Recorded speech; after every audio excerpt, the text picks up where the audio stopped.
Estamos ao vivo. Deixa eu checar na página aqui.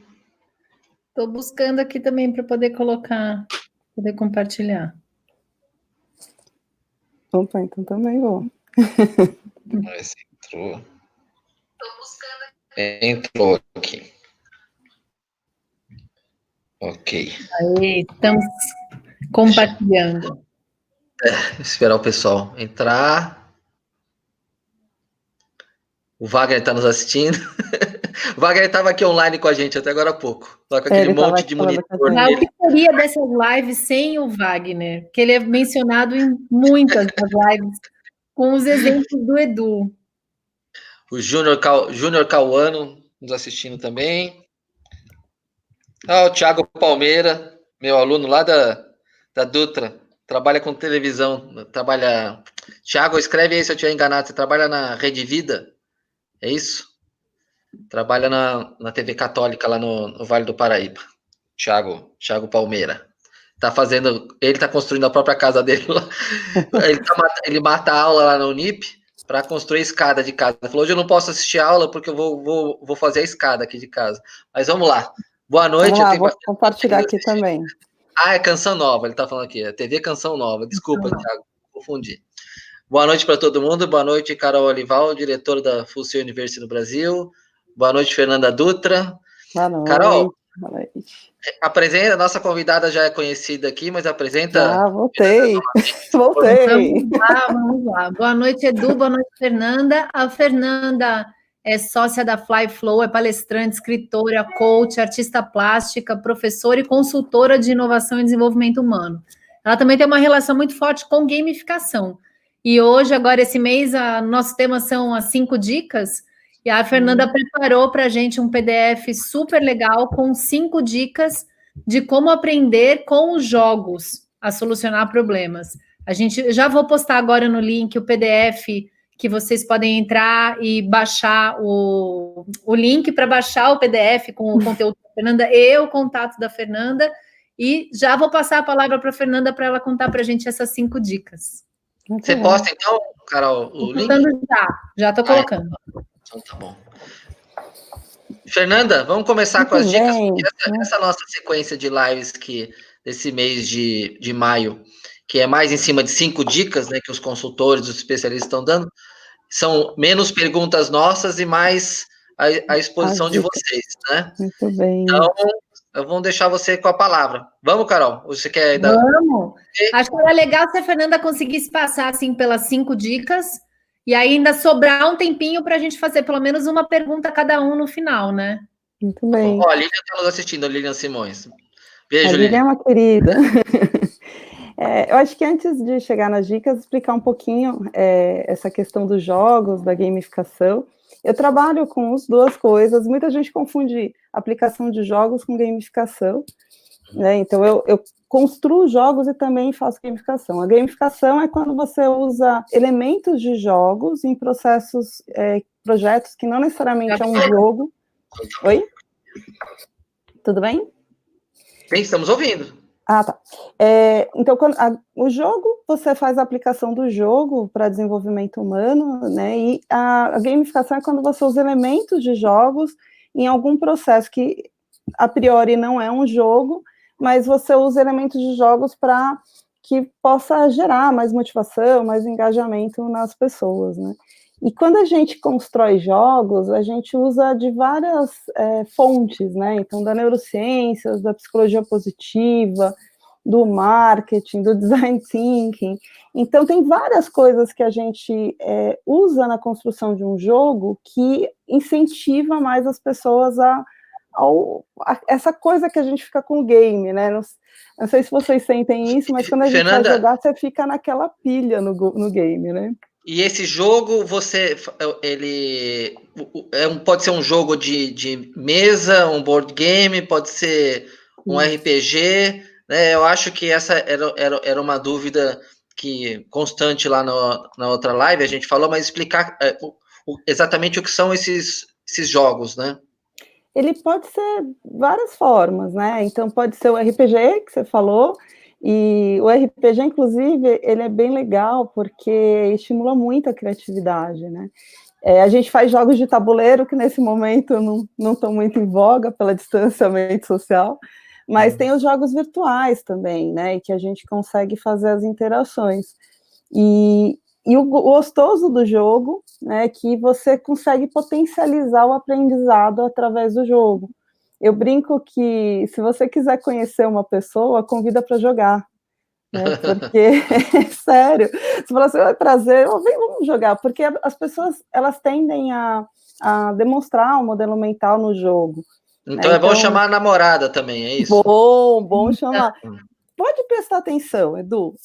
Se você chamar a família num fim de semana e estiver jogando, família, amigos, tal, aquela pessoa que é individualista, ela vai ser no jogo, a que é altruísta vai ser no jogo, a que é mais participativa, mais colaborativa, a gente percebe as pessoas, assim, jogando com elas, né? Então, é bem interessante, assim, o jogo, ele cria... fora que você cria maneiras bem mais convincentes de engajar as pessoas para gerar estratégias juntos, né?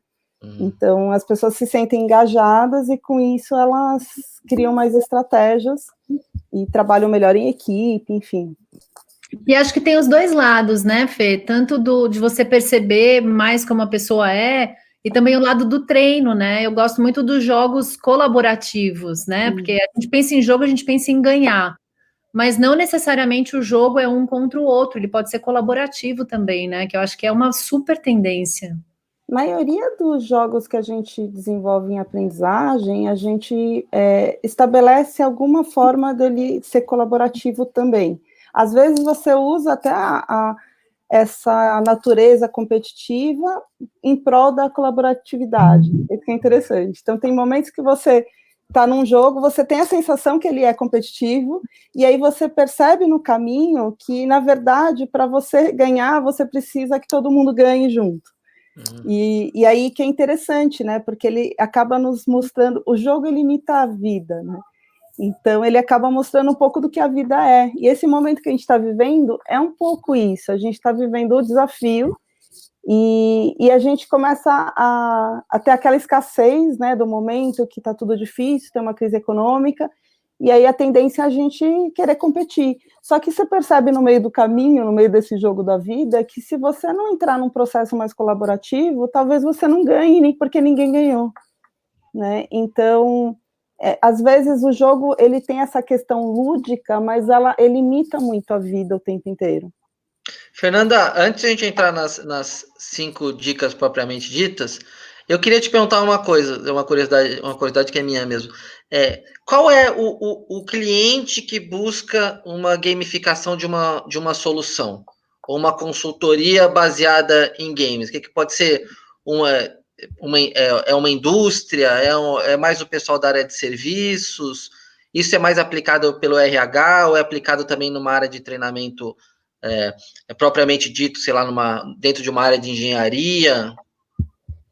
Na verdade, assim, a aplicação de jogos, eu acho que eu já apliquei em tudo quanto é ramo, em tudo quanto é tipo de empresa, porque geralmente quando eles contratam os treinamentos, as pessoas elas estão cansadas, né? Então, assim, você chega num treinamento, que seja online ou presencial, ninguém mais aguenta ouvir tanta coisa, a gente está com uma infoxicação, né? É tanta informação, a gente está intoxicado.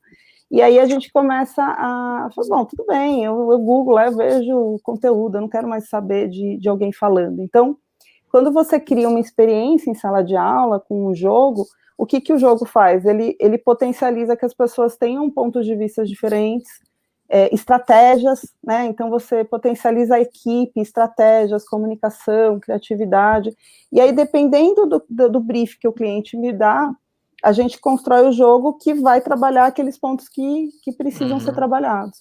E há também uma forma de avaliar isso depois, avaliar cada um dos participantes.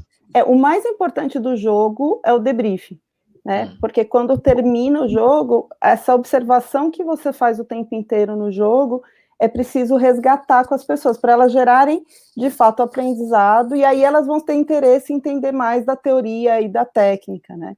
Uhum. Agora, a gamificação já é algo mais...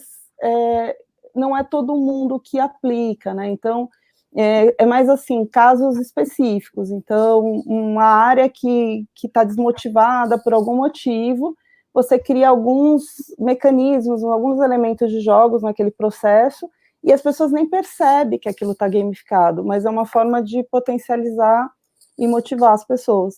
Entendi. A gente tem várias coisas que a gente usa que é gamificado e a gente nem percebe, né? O Waze é gamificado, o LinkedIn é gamificado. Todas as campanhas de fidelidade, né? Todos que você ganha ponto, que você ganha badge, que você ganha não sei o quê, tudo é gamificado, né? Isso é considerado gamificação? Por que o Waze é gamificado? Você já viu que você pode virar o Waze Rei? Você vai ganhando pontinhos. Tem o teu avatarzinho, né? Você tem um placarzinho, você vai usando. Se você dá dicas, se você é uma pessoa que sempre está usando. Você tem várias coisas que vão gerando pontinhos, você cria um avatar. Então, são os elementos de jogos que estão ali embutidos, e as pessoas nem percebem que está gamificado, mas elas usam e acabam que se engajando. Tem uma coisa que até antes de falar das 5 dicas, tem uma diferença entre motivação, comprometimento e engajamento. Vocês sabem a diferença? Não, pode falar, mesmo se a gente soubesse, quer dizer, não sei se a Carol está respondendo por mim, não sei se a Carol sabe, mas é bom que o público saiba. É legal, é assim, que comprometimento é quando você deu sua palavra, me comprometi naquilo, eu dei minha palavra, eu estou envolvida, eu sou funcionária dali, então eu estou comprometida, ou enfim, né, dei minha palavra de alguma forma. Eu tenho que fazer algo, né, ninguém tem que nada, mas fica implícito isso. Quando a gente tem uma motivação, é um motivo para fazer algo, e hoje eu vou até dar uma dica sobre uma das dicas tem a ver com isso, por isso que eu estou adiantando. Então, eu vejo motivo para agir, e as motivações, elas podem ser externas, né, que a gente chama de extrínsecas ou intrínsecas.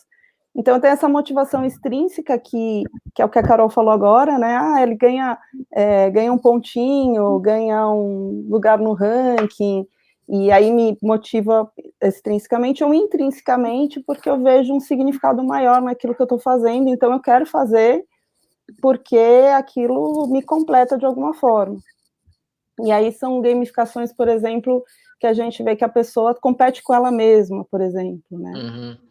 E o engajamento é quando você consegue somar as duas coisas, né? Então você gera comprometimento e motivação nas pessoas.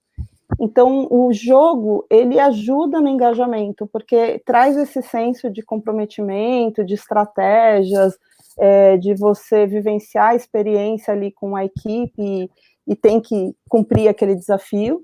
Você gera motivações e, então, a soma disso faz com que as pessoas fiquem mais engajadas. Por isso que a aplicação de jogos em sala de aula ajuda, né, porque daquela experiência você quer aprender mais daquilo, e por isso que às vezes você gamificar um processo faz com que as pessoas fiquem mais engajadas também, né? Tudo depende de uma boa gamificação, é claro, né? Porque tem coisas mal feitas também. Deixa eu passar a crise e ver se a gente volta a faturar, contratar você, Fernando, para bolar um game lá para o aprendizado nas pós-graduações lá de cinema. Eu vou ia sair um negócio legal, hein? Eu vou adorar. Quem sabe a Full também queira lá em Orlando. Opa, se eu tiver que ir para Orlando, então, eu já vou assinar agora o contrato. Para Orlando, eu estou só olhando ali, vou lá para 2022. Não, vai antes. Vai antes. Aqui. Estaremos lá antes. Vamos falar das dicas, então? Vamos pular para as dicas direto. Vamos lá? Uma das dicas que a gente usa muito na gamificação é criar desafios, né? Então, provavelmente vocês, quando jogam, vocês têm os desafios, tem as fases que vocês passam, não é assim? Aí você tem aquele desafio, você fala, eu preciso passar esse desafio. E tem uma coisa interessante, que se a gente fizer um link com esse momento que a gente está vivendo, como que funciona o nosso cérebro, né? A gente vê uma crise como essa que a gente está vivendo, e muita gente está vendo o momento como uma grande ameaça, né? Eu vou quebrar minha empresa, ou eu vou perder meu emprego, a situação é grave. Só que cada vez que eu alimento esse olhar como ameaça, o que vai acontecer, né? A ameaça, ela gera uma resposta mais rápida, mais inconsciente de sobrevivência no meu cérebro. E o que vai acontecer? Me paralisa, né? Por outro lado, a recompensa, ela já trabalha num nível mais superior do cérebro e possibilita uma resposta um pouco mais lenta, mais consciente. Isso estimula no cérebro soluções mais criativas para os problemas. Por isso que quando a gente está jogando, a gente não olha aquela fase e fala, impossível, não vou jogar, não dá. Aliás, a gente até faz, tem pessoas até que fazem isso, mas elas abandonam o jogo, né? Agora, quando o jogo está muito legal, o que a pessoa faz? Ela fala, nossa, é um desafio, eu vou fazer até conseguir passar. Então, uma das grandes estratégias em jogos é sempre criar desafios. Você nunca vai acabar uma fase e não ter outra para fazer. Né? Então, que é a mesma, se você pensar, é a mesma base de quando você usa o storytelling, por exemplo, que a gente usa o storytelling no jogo, né? O RPG, inclusive, usa muito, que o storytelling usa lá a jornada do herói, né? Quando você passa pela crise, vem outra rodada para ter outra crise, porque senão você não prende as pessoas. Né? Acho que a gente está falando aqui com o público de cinema. O que é a jornada do herói mesmo, muito a jornada do herói. Nos roteiros, né? Na roteirização de filmes. Exatamente. O que te prende naquela série que você fica maratonando? Porque sempre termina com uma crise nova. Exato. Né? Então, e aí você quer saber o que vai acontecer. Se ficar tudo lindo, maravilhoso, água com açúcar... Novela também, né? Novela da Globo também é assim, né? Exatamente. Tem que ter o desafio, tem que ter a crise. E aí que é o grande sacado, o jogo também, né? E a gente cria a fase, você passou de uma fase, você vai para outra, e você quer ficar boa naquela outra fase. Só que se a gente for encarar que tanto a jornada do herói, como essa base que a gente usa para os jogos, é baseada na vida real, se a gente fosse pensar assim, a gente podia usar isso como estratégia para lidar com as dificuldades. Né? Então eu olho para isso assim e falo, é um diálogo interno, sabe? É uma ressignificação, assim, de você olhar a crise e falar, ok, tá difícil, tá complicado, mas é um desafio. Eu sou capaz, eu quero passar por esse desafio. E aí o gostinho... Mesmo que desistir não adianta muito, né? Exatamente, mas é mental, né, Edu? Porque se a pessoa ficar, não dá, tá muito difícil, nossa, ferrou tudo, ela vai largar. E aí, realmente, a coisa vai complicar, né? E não estou subestimando a dificuldade da crise. A gente estava falando um pouquinho antes de entrar no ar, né? Mas o fato de você colocar como desafio ajuda bastante para que você tenha um estímulo interno, né? Um motivo para agir, para se engajar, para se comprometer. Eu nunca tinha levado em consideração isso que você falou, que o medo faz você agir rápido, né? É coercitiva. E o reconhecimento, o prêmio, né? Você tem uma reação a isso muito mais lenta e pensada, né? Quando deve ser o contrário, né? Porque o prêmio você já conquistou, então não é tanto problema como você vai reagir.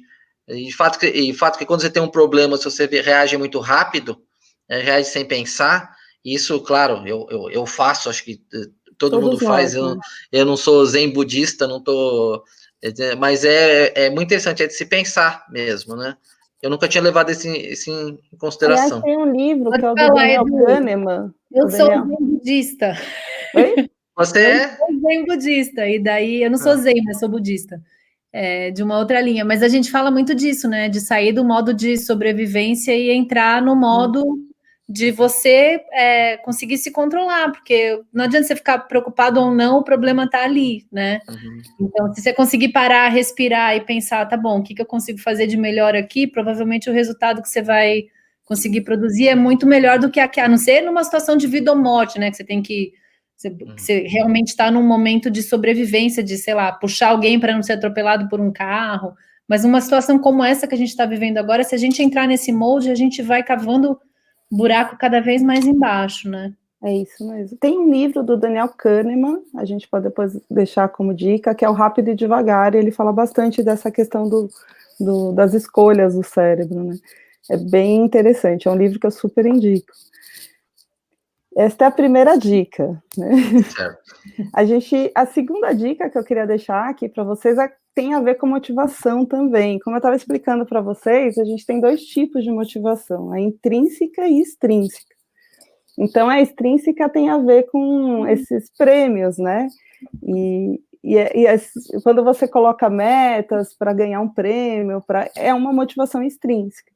E a intrínseca é quando você está de dentro para fora, né? Você vê uma ação, um motivo para aquela ação, porque você vê um propósito naquilo, você vê um significado naquilo. As motivações extrínsecas, elas funcionam. Claro que funcionam, tanto é que vendas usa muito, né? Só que elas precisam ser retroalimentadas o tempo inteiro e elas têm, vamos dizer, têm um prazo mais curto de duração, né?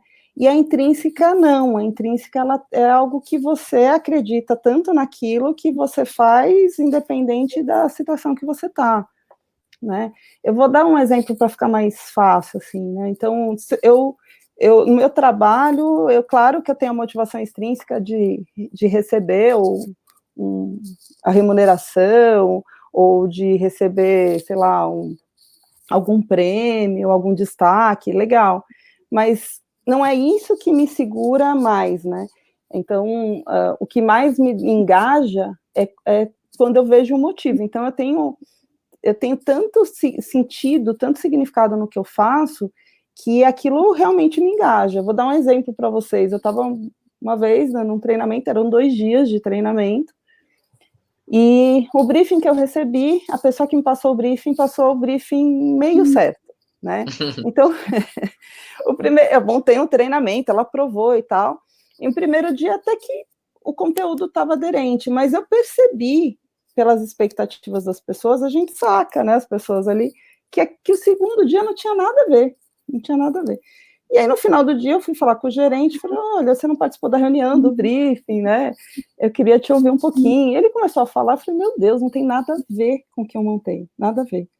E aí eu comentei com ele, falei, olha, o briefing que eu recebi é esse, amanhã eu ia tratar tal, mas estou vendo que não tem tanta aderência assim. Ele, não, acho que entenderam errado, né? Eu falei, ok, pensei comigo, né, beleza.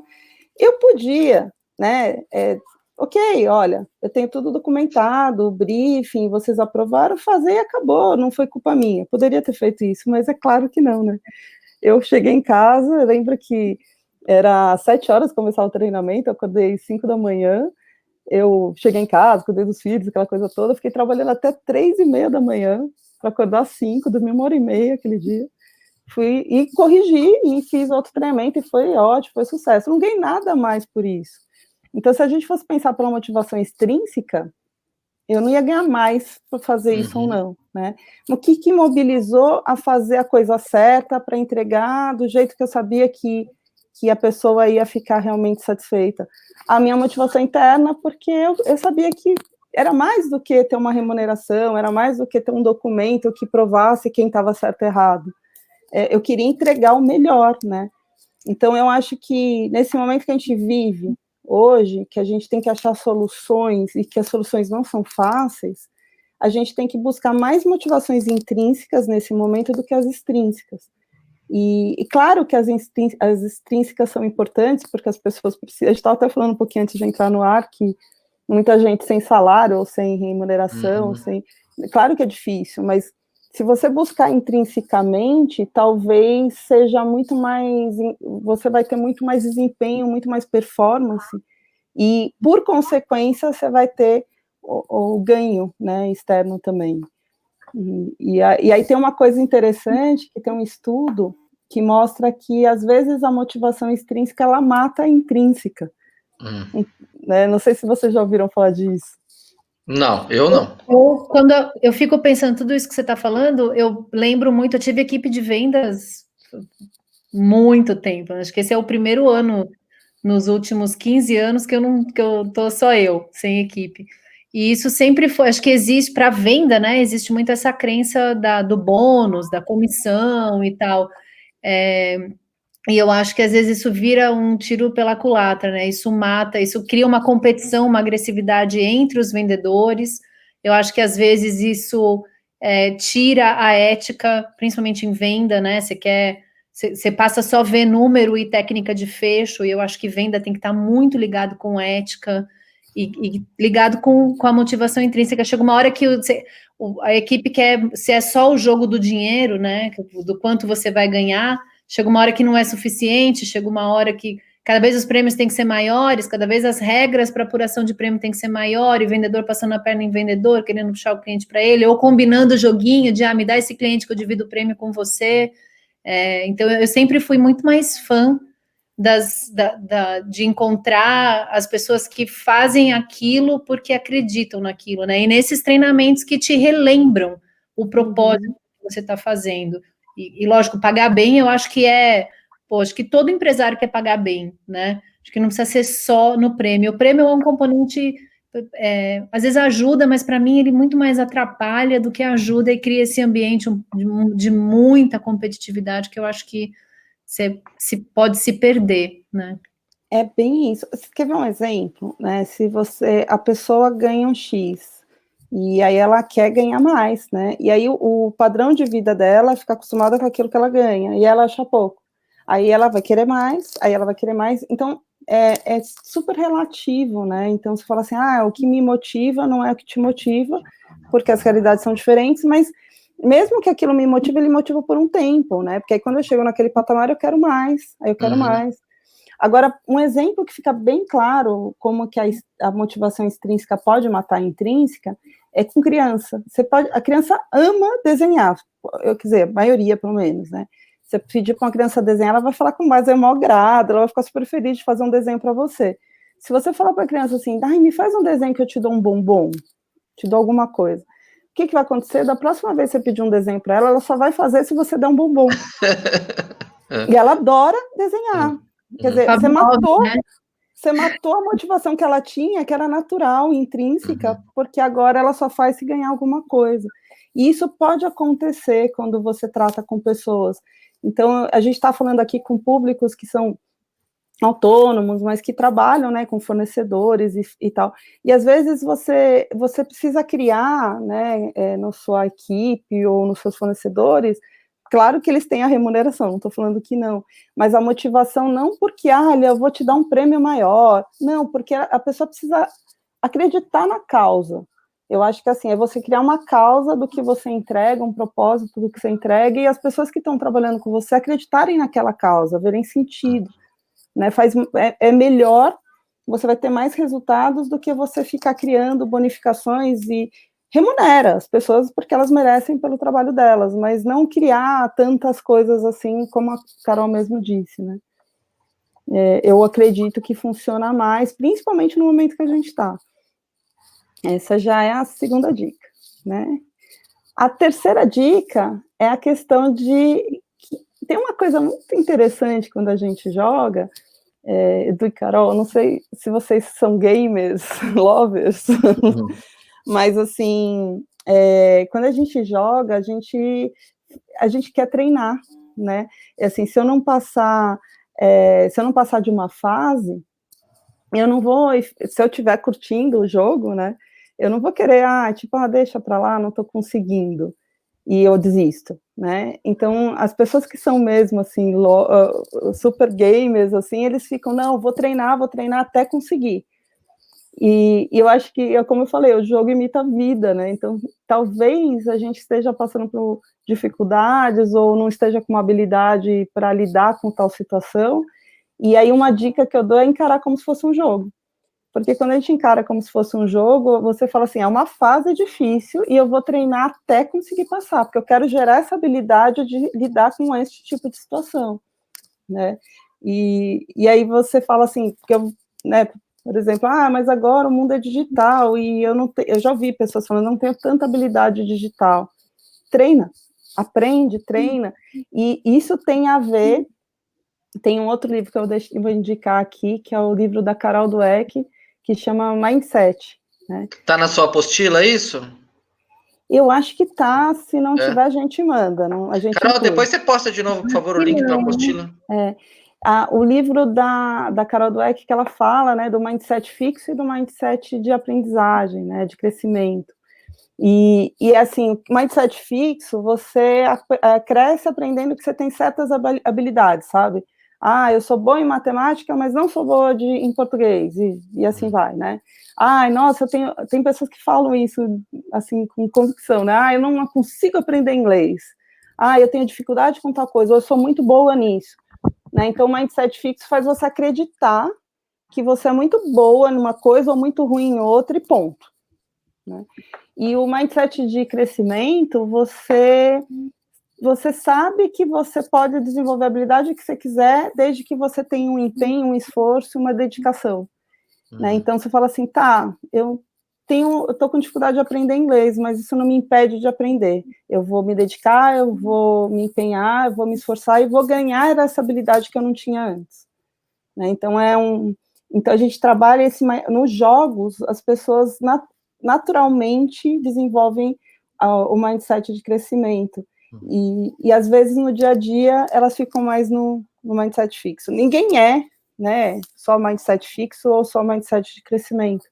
Mas a gente tende a ter mais um do que outro nas circunstâncias, né? Então, talvez o jogo ensina muito a gente que a gente pode desenvolver esse mindset de crescimento. Então, sei lá, tem algum momento agora, né? Eu tenho que revisitar o meu negócio, eu tenho que revisitar o meu trabalho para esse mundo online, e eu não estou me sentindo capaz, por exemplo. Não, você só não tem habilidade ainda, né? Mas é possível, porque você pode se empenhar, se esforçar para conseguir essa habilidade, nesse mindset de crescimento. Faz sentido para vocês? Sim. Então, é o que a gente brinca, né, que eu coloquei no material, né, se eu treinar, eu sou capaz de mudar de fase, a gente pode mudar dessa fase de crise, né, basta a gente treinar. E aí a quarta dica que eu passei para o pessoal é a questão do lúdico e do divertido, né? O grande sacada, por que o jogo é tão engajador, né? Porque você usa o lúdico, você usa a diversão para potencializar o engajamento, né? E aí eu fico pensando, será que a gente não pode trazer um pouco mais da diversão e desse lúdico no dia a dia da gente também? Por que tudo tem que ser tão sério, né? Então, às vezes você, por mais difícil que seja, você lembrar de colocar diversão, de colocar coisas lúdicas, né? Que é uma forma de você expandir o cérebro, né? Então, tem uma questão que a gente usa termo técnico, né, da neuroplasticidade do cérebro, que é, na verdade, a capacidade de flexibilizar cognitivamente, de eu ver mais possibilidades de coisas, né, mais sinapses, e que, na verdade, uma das coisas que mais cria essa flexibilidade é quando você ri, quando você dá risada, quando você se diverte, né? Então, a gente, às vezes, deixa a vida séria demais, né? E eu acho que vale a pena a gente trazer um pouco mais dessa diversão, mais desse lúdico no dia a dia. E eu estou falando uma palavra difícil, que é a neuroplasticidade, acho que vale a pena explicar o que é, né? Fica assim. Eu até mostrei da outra vez o meu livro, o Efeito Melão, não estou com ele na mão aqui, mas eu falo sobre isso, eu vou contar uma história que acho que fica mais fácil de entender o que é a neuroplasticidade, né? Eu tenho 2 filhos, eu tenho a minha filha Isabela, o Nicolas, e a minha filha, quando ela tinha 4 aninhos, a primeira vez que eu dei para ela uma maçã verde, ela olhou para aquilo e falou assim, o que é isso, né? Porque a gente aprende redondo, vermelho, adocicado, isso é uma maçã, uma fruta, né? E ela viu verde, aí ela falou, o que é isso? É uma pera, tá mais redonda? Eu falei, não, filha, é uma maçã, só que é uma maçã verde. Não é. E aí tem um nome que a gente chama de dissonância cognitiva, né? Que assim, eu aprendi de um jeito e você está me falando de outro. Aí o cérebro causa essa dissonância e falou, não, é isso que gera muito conflito, sabe? Não. Às vezes as duas pessoas estão certas, mas é que uma aprendeu de um jeito, outro do outro, né? E aí ela falou, não, maçã é vermelha, não. E aí eu falei, olha, experimenta, né? Ela experimentou, diferente e tal. Aí passou um tempo, ela ficou naquela transição, né? Ela falou, tem mais aquela pera maçã? Aí, beleza, né? Falei, tem, mas é maçã, né? Verde e tal. E aí, passou um tempo, ela entendeu que tinha 2 tipos de maçã. Aí eu comprei um melão orange, que é da cor do mamão, né? Cortadinho, né? Ele por dentro. E eu deixei na mesa e tal. E aí ela olhou aquilo e falou assim, mãe, o que é isso? Você comprou mamão? Eu falei, ai, tadinha, vai passar por tudo de novo, né? Eu falei, não, filha, é melão, só que é a cor do mamão. Ah, mãe, é que nem a maçã, tem 2 tipos. Eu falei, olha aí, né? Uhum. Essa é a neuroplasticidade, ela fez a capacidade de fazer essa sinapse mais rápida, por quê? Porque ela já teve uma experiência anterior que faz com que ela já aceite mais rápido aquilo. E isso é uma capacidade que a gente tem no cérebro e que pode ser desenvolvida, né? O jogo desenvolve, a arte desenvolve, risada, diversão desenvolve, né? Você estudar coisas diferentes para poder ter um repertório maior também desenvolve. E uma outra dica que é importante, né? Que é a gente fazer mudanças, né? Às vezes mudar um caminho, mudar uma comida, mudar uma pessoa que está conversando, e fazer mudanças também desenvolve. E aí, essa questão... Pode falar. Eu tenho um caso de fruta também, de neuroplasticidade na minha vida. Vou contar rapidamente. Eu tinha uns 3 anos de idade. Aí eu fui para a fazenda de uma tia do meu pai lá no interior do Rio de Janeiro. E tava lá, nunca tinha ido em fazenda. E o filho do caseiro, ele comia em lata de goiabada, então eu queria comer na lata de goiabada também. Então, o moleque não usava prato, comia com colher em lata de goiabada. E aí, minha mãe que conta, porque eu não lembro que eu entrei na sala correndo e falei assim, mãe, vem aqui ver. Eu peguei minha mãe, levei e apontei para uma laranjeira. Falei, olha, a tia Nair guarda a laranja na árvore, pendurada na árvore, ao invés de guardar na gamela de fruta. Eu achava que ela tirava a laranja da gamela de fruta e pendurava na árvore a laranja. Super prático. Só para botar um pouco de lúdico também aqui na nossa live. Aqui.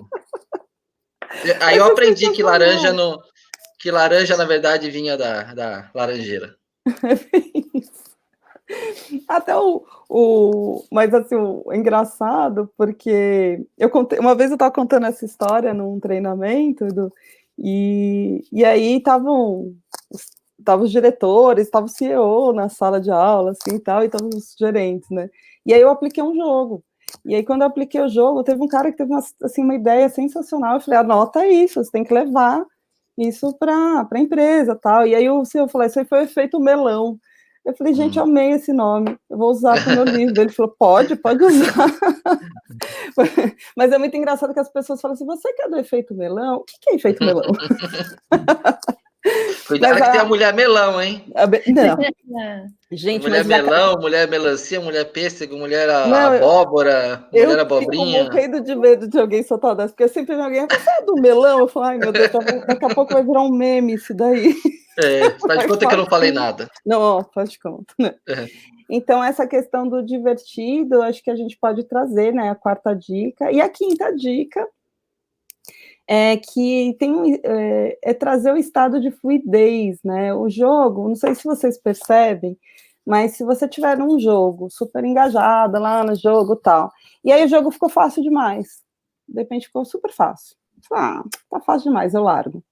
Ou uma outra situação que acontece, tá lá super curtindo o seu jogo, e de repente ele começa a entrar numa fase que tá tão difícil, por mais que você treina, você fala, gente, eu não vou passar nunca dessa fase, né? O que você faz? Você joga, se for um joguinho no celular, você joga com raiva, não quero mais jogar essa porcaria, né? Assim. E o pior que é a mesma coisa na nossa vida, né? Se a gente impor desafios pra gente que sejam muito fáceis, não tem graça. E aí a gente vai abandonar porque não tem graça. Agora, se a gente colocar um desafio muito alto, aí a gente vai olhar para aqui, assim, não vai dar para fazer, aí começa a reclamar, né, e fica lá naquela paralisia analítica que eu falo, né, fica só analisando, fica paralisado. O Alexandre Magno tem essa frase, ele fala que é a paralisia analítica. Aí eu falo, gente, então... O Alexandre Magno é o conquistador lá, o Alexandre o Grande? Não, ele que escreveu o livro Sprint.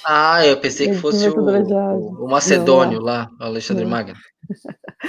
E aí é muito interessante, porque assim, você olha e fala assim, tá difícil demais ou tá fácil demais. Então, qual que é a grande sacada, né? Você criar desafios num nível da sua habilidade. Então, tem um estudo do Flow, que aí é um outro livro que a gente pode deixar de dica aqui, né, do Mihaly, eu não sei falar o nome do homem, ele é muito difícil de falar aquele nome, mas ele fala isso, que é estado de flow, que é você ter um equilíbrio do desafio com a habilidade, né, então você vai criando mais desafios na medida que você vai aumentando a sua habilidade, e aquilo te deixa no estado de fluidez, né, porque se tá fácil demais, você entra naquela zona de conforto, naquela apatia que te desanima. Mas se você puser um desafio muito grande e que você não tem habilidade, você entra num grau de, às vezes até de empolgação, mas não é uma empolgação tão boa, porque você cai também, e de ansiedade muito grande, né? Então, quando você tem esse equilíbrio, você entra na fluidez. E aí ele fala, né, que você entrar nesse estado de flow, quando você entrega, você é o que você entrega, né? Então, você entra naquela fluidez, você vê propósito no que você faz também, não é só uma questão desse equilíbrio, mas você vê propósito, e aí você é o que você entrega, então o teu resultado é uma alta performance, né, você entregar o teu melhor, porque você está naquele estado de flow. Mas a grande dica do flow é ter esse equilíbrio do desafio com as habilidades, né? E que isso é a grande sacada do jogo, a gente estuda os jogadores, né, que eu quero atrair, e aí qual o perfil dos meus jogadores, porque aí eu quero criar desafios para aquele perfil que eu sei que eles vão ganhando habilidade, que o desafio vai aumentando na medida que as habilidades dos jogadores crescem também, né, por isso que a gente estuda até o perfil do jogador, até para que tipo de neurotransmissores a gente quer desenvolver no jogo, por exemplo, né? Se eu quero criar se são pessoas que são mais competitivas, eu gero mais dopamina, enfim.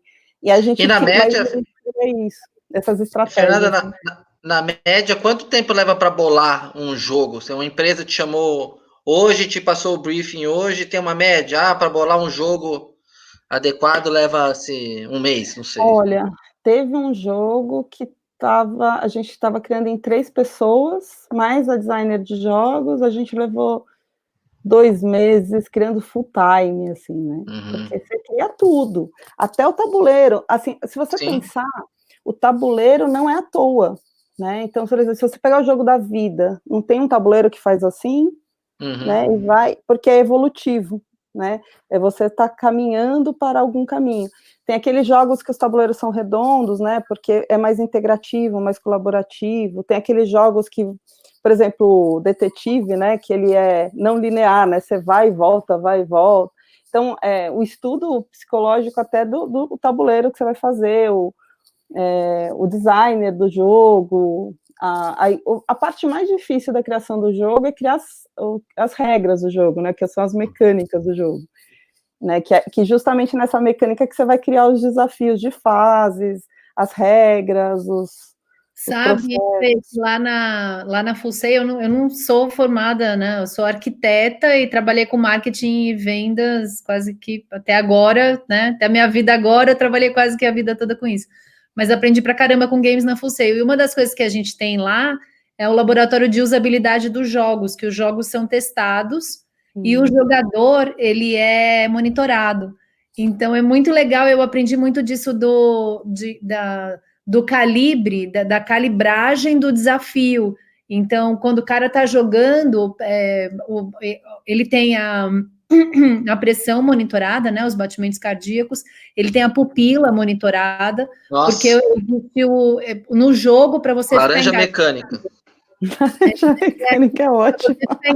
Se você forçar muito, a pessoa desiste. Se você não for um desafio muito alto, ela não se motiva. Então, tem hora que o desafio tem que ser quase impossível, e depois 2 ou 3 desafios tem que ser mais facinhos para dar aquela sensação de conseguir, né? Você não pode ter a sensação de que não tem desafio nenhum e você também não pode ter a sensação de que você não passa nenhum desafio. Você tem que ter esse balanço do ganha um pouquinho e, poxa, essa fase aqui eu tenho que jogar mais para conseguir passar, que é o que os jogos buscam.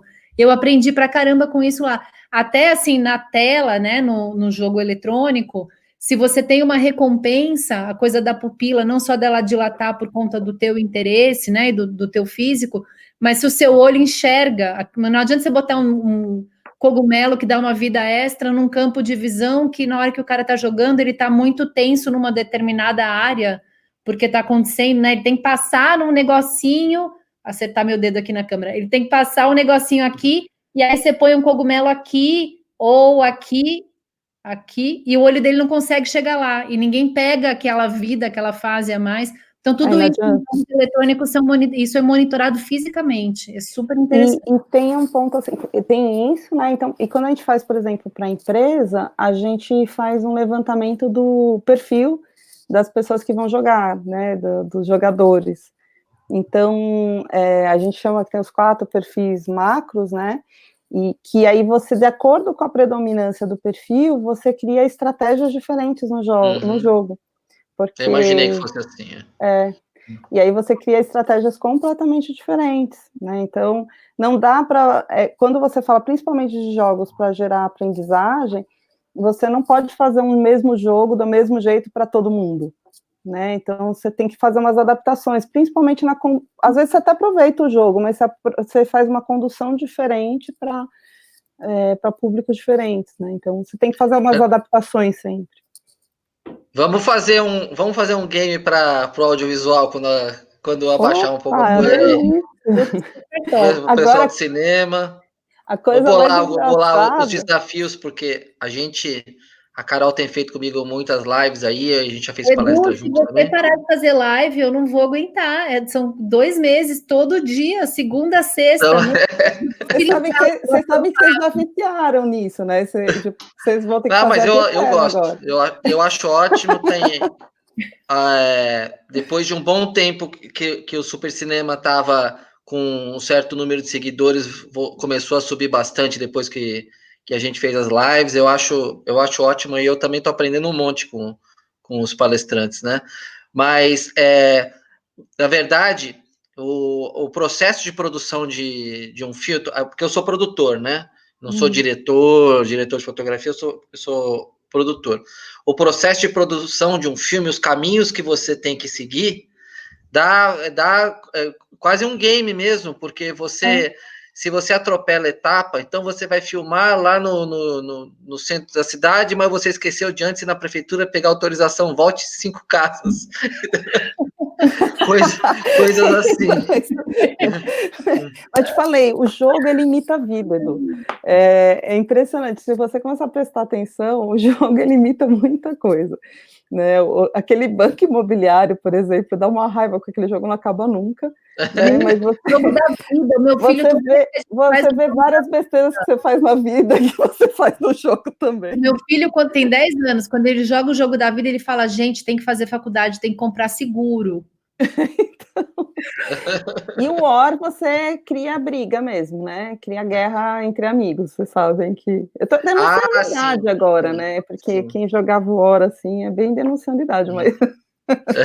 mas, assim, é impressionante. Os jogos, eles realmente imitam a vida. E isso mostra pra gente que tem várias coisas que a gente pode tomar consciência, na verdade. Não é nem aprender com o jogo, porque o jogo tá imitando a vida, mas é tomar consciência através do jogo. Né, consciência e percepção através do jogo. Que aí você percebe muitas coisas que você está fazendo no dia a dia. Né? Diga, Edu.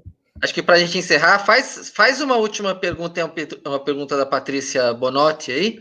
A pergunta dela e a gente encerra, que já estamos em 50 minutos. Você estava vendo, a gente já estourou super. Né? A Patrícia falou, muito interessante o tema da gamificação, mas como podemos utilizar esses conceitos quando a empresa tem poucos recursos financeiros?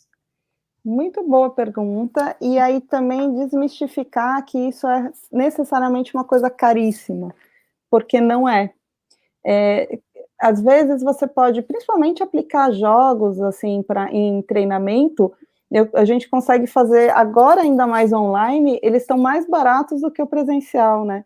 E aí você pensa que é uma grana enorme, não é. Então dá para fazer coisas muito simples. Eu já fiz, assim, empresas sem orçamento, com que a gente conseguiu baixar super o valor, pegando jogos prontos, né?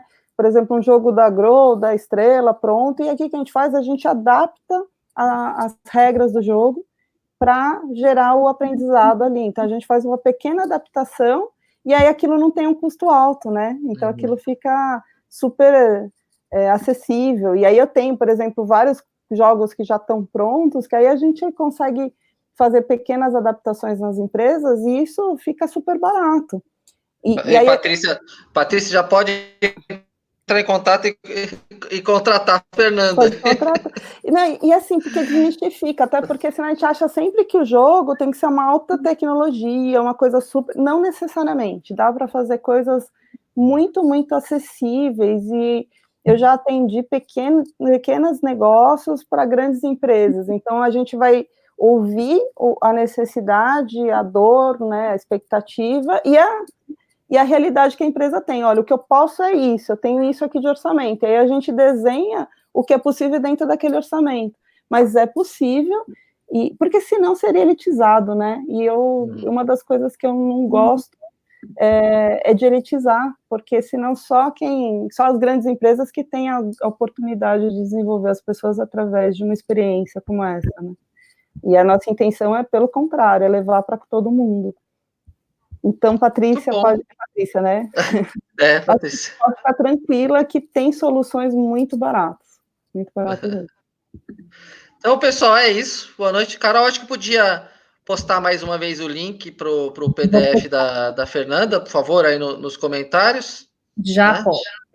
Aí a gente queria agradecer, Fernanda. Obrigado aí de novo da sua participação. Vou fazer a gente não tinha combinado, mas pensei aqui. O meu livro de Melão fala de arte e gamificação.